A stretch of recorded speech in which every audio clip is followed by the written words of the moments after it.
Yo no soy un cuervo. No soy un pájaro. Soy el rostro de la mentira. Soy el rostro de la desesperación. Soy la criatura más extraña que ha caminado por la Europa del siglo XIV. Me ven y piensan en conocimiento, en ciencia, en protección. Piensan en el doctor de la peste. Pero escuchen bien, yo fui el único testigo. Fui el ojo de cristal que vio cada burbuja de sangre, cada grito silenciado, cada agonía. Fui su escudo, sí, pero también fui su tumba. Mi pico no estaba lleno de aire. Estaba lleno de especias, de lavanda, de romero. Una farsa aromática para disfrazar el único perfume real que existía en el mundo, el dulzón y metálico hedor de la muerte que exhalaban mis dueños. Hoy no les contaré la historia de la peste negra. Les contaré mi historia. Yo soy la máscara de cuervo. Y esta es la historia de cómo murieron todos mis dueños. Mi primer dueño fue un hombre de Florencia. Se llamaba Giacomo. Él no quería ser un doctor de la peste, quería ser un héroe. Él diseñó mi pico, me cosió los ojos de cristal oscuro. Creía que con este disfraz podía contener el miasma, el aire envenenado que, según él, llevaba la enfermedad. Pero mi verdadero propósito no era filtrar. Mi verdadero propósito era la distancia, la ilusión. Giacomo me usó para entrar en los hogares ricos. Se cubría de pies a cabeza, y yo me convertía en su cara. Me llenaba el pico con mirra, con ámbar, con la esperanza de que el buen aroma lo salvara. Pasábamos horas entre tapices de seda y el hedor de las heces, examinando a la nobleza que creía que su linaje los haría inmunes al castigo de Dios. Vi cómo fallaban sus sangrías, sus pociones de orina de cabra, sus amuletos de ranas secas que llevaban al cuello. Él prometía curas y cobraba una fortuna. El oro era un desinfectante más fuerte que el vinagre para su alma. Él prometía que la ciencia lo salvaría, y yo fui testigo de su engaño. Se había vuelto inmune al miedo, pero no a la peste. Un día, me quitó. Su cara estaba cenicienta. Sus ojos de cristal no eran tan ciegos como los suyos. Intentó raspar mi cuero, buscando un fallo en el diseño, como si yo lo hubiera traicionado. Intentó destilar el contenido de mi pico, desesperado por encontrar la esencia de la vida que se le escapaba. Su miedo final no fue a la muerte, sino a la idea de que su ciencia era tan inútil como la superstición del campesino. Murió solo, encerrado en su propia farmacia, con el olor a lavanda y su propia corrupción. Los sirvientes se negaron a entrar. Esperaron 3 días.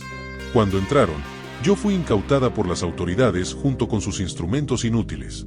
Fui su obituario de cuero, y la evidencia de su fraude. Mi vida en las manos de un campesino fue diferente. Los ricos me usaban como herramienta de estatus. Los pobres, como un ídolo. Mi segundo hogar fue un miserable saco de lino. El doctor de la parroquia, un hombre roto que ya no podía soportar el peso de su juramento, me había vendido a Marta. Ella no buscaba curas. Buscaba tiempo. Su hijo, Thomas, estaba enfermo. La cabaña era pequeña, apenas una boca de lobo en las afueras. No había especias, solo barro y la agonía de un niño. Marta no me usó para curar a Thomas. Me puso en un palo, junto a la puerta, como un tótem, un espantapájaros de la enfermedad. Ella creía que mi figura grotesca, mi pico vacío, asustaría a la peste. Era la magia negra del terror, la última herramienta de una madre que ya no tenía rezos. Mientras yo estaba clavada, observando el sol y el cielo, Thomas moría dentro. Vi el momento exacto en que Marta perdió la razón, la línea fina que separa el amor desesperado de la locura. Ella corrió hacia la puerta, agarró la máscara y se la puso. Ella trató de llevarme a Thomas. Pero yo era demasiado grande para su cara, demasiado pesado para su cuello. Ella se tropezó. Caí con ella. Y en ese instante, en el suelo de tierra húmeda, sentí el calor de su fiebre a través del cuero. El mal no se asusta de la máscara, se transfiere a través de ella. Ella intentó convertirse en su propio monstruo para salvar a su hijo. Marta murió con la cabeza apoyada en mi pico, su último aliento filtrado por las hierbas podridas de mi interior. Yo absorbí su desesperación. Thomas, que la observaba, murió horas después. Nunca tocó a su madre moribunda, pero la enfermedad ya había invadido su pequeño cuerpo. La fe y el amor no son inmunidades. Los carreteros me recogieron junto al cuerpo de Marta, y yo fui arrojada a una hoguera improvisada junto al techo de su cabaña. Fui quemada, a medias, y abandonada entre los escombros carbonizados. El olor de la madera quemada y la carne enferma se impregnó en mis costuras, un recuerdo permanente de la desesperación campestre. Mi suerte, o mi desgracia, cambió cuando fui recuperada de los restos quemados por un lacayo ambicioso. Él me vendió a un noble de Borgoña, Lord Alaric. Un hombre que me quería, no para la medicina, sino como símbolo de poder. Lord Alaric me colgó de un gancho, como un trofeo de caza. Yo fui el terror que él proyectaba sobre sus siervos. Él se burlaba de la peste. Bebía vino, comía faisán, y creía que la piedra de sus muros y el oro de su cofre eran un mejor escudo que la oración. Él usaba mi figura para asegurarse de que nadie se acercara a su castillo. La peste, para él, era un problema de los sucios. Los bubones de Alaric eran el único símbolo de estatus que no podía comprar. Pero un día, la peste no necesitó entrar por el portón. Entró por su carne, traída quizás por el vino o por la propia arrogancia que lo hacía descuidado. Deliraba. Creía que yo era un golem, un demonio que podía ahuyentar a la muerte. Su esposa, Lady Isolde, no llamó a un doctor piadoso. Llamó a un sacerdote. Pero no para el alma de su marido. Vi cómo la avaricia tomaba el control. Lord Alaric, hinchado y delirante, luchaba contra su propio traje de seda. Su esposa lo vigilaba desde la distancia.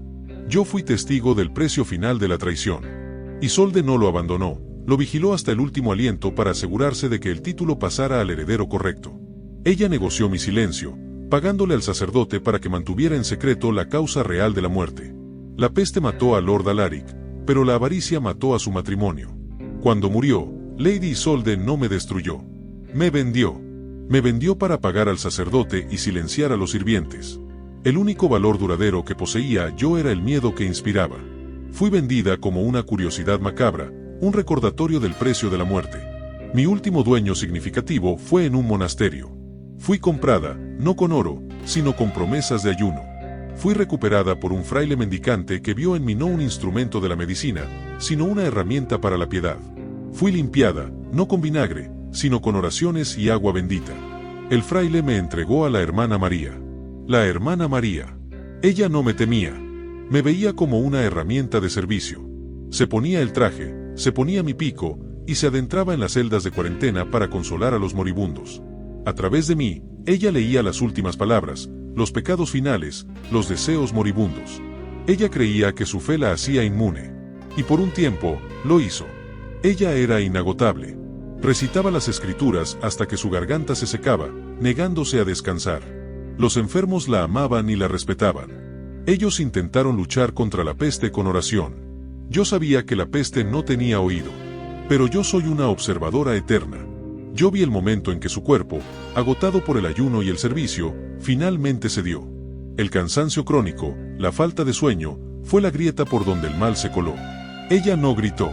Solo se acostó y recitó el miserere hasta el final, su voz apenas un susurro que se perdía en mi pico. Los monjes me recogieron con respeto, me envolvieron en lino.